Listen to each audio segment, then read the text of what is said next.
Hər kəsə yenidən salamlar. Keçən buraxılışımızda müasir dövrdə bu ayənin məsum olmayan fəqihlər üçün necə istifadə edildiyini, yəni o böyük paradoksu gördük. Bəs gəlin görək, ayənin nazil olduğu ilk 10 illiklərdə idarəçiliyin tən ortasında olan Həzrəti Əlinin özü bu ayəni necə başa düşürdü? Bəli, məni ən çox maraqlandıran budur.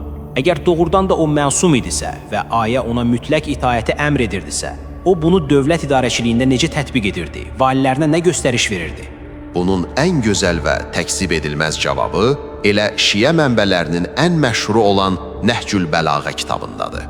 Bu kitabın 3-cü cildində, 93-cü səhifədə, möminlərin əmirinin Misrə vali təyin etdiyi Malik Əl-Əşdərə yazdığı o məşhur tarixi əhdnamə, yəni məktub var. O məktubda nə nəsihət edir ki?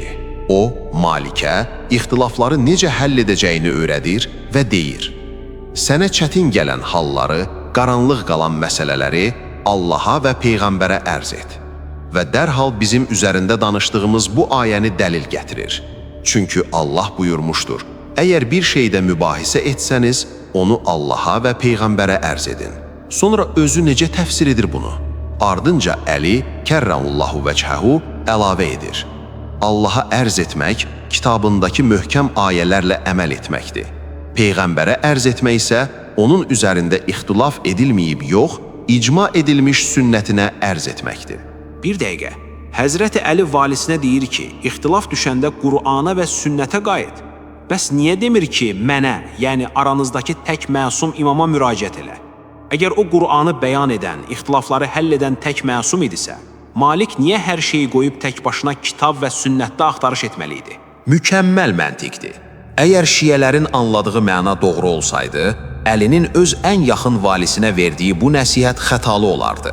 Çünki məsum varkən mətnləri tək başına yozmaq olmaz. Üstəlik, Malik Əl-Əşdərə yazdığı o nəhəng nəsihətnamənin heç bir yerində məsum imamlardan, onlara xüsusi, mütləq itaətin vacibliyindən bircə kəlmə də söz açılmır. Sən birinə dövlət tapşırırsan, amma inancın ən böyük teoloji əsasını deməyi unudursan, bu mümkündürmü? Qətiyyən mümkün deyil. Bu açıqca sübut edir ki, Həzrəti Əlinin beynindəki dövlət və rəhbərlik anlayışında məsumluq deyə bir şərt qətiyyən yox idi. O, ixtilafları həll etmək üçün özünü mərkəzə qoymurdu, Qur'an və sünnəti qoyurdu. Tamamilə. Elə Nəhcül Bəlağənin 1-ci cildində xaricilərə verdiyi cavabda bunu daha da açıqca deyir. O deyir ki, insanların başında salih və ya facil bir əmirin olması labüddür ki, onun əmirliyində ölkədə nizam olsun, düşmənlə vuruşulsun.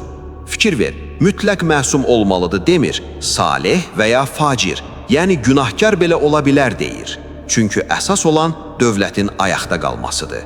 Vay, öz kitablarındakı Həzrəti Əlinin sözləri əslində bütün bu məsum imamət və itaət ayəsi yozumlarını darmadağın edir. Adam Nəhcül Bəlağəni oxuyanda görür ki, Əlinin özü sünnət əhli kimi düşünürdü.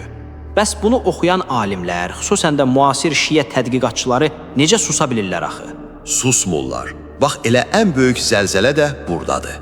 Bütün bu elmi, tarixi və lüğəvi dəlillərin fonunda müasir dövrün ən məşhur şiə alimlərindən olan Kəmal Əl-Heydəri çıxıb elə bir tarixi etiraf etdi ki, bütün sistem lərzəyə gəldi. Nə etiraf etdi? Bu sarsıdıcı etirafı və Şərif Əl-Murtazanın sözləri ilə birlikdə bu 8 hissəli nəhəng silsiləmizin möhtəşəm yekununu 8-ci və son hissəmizdə eşidəcəksiniz.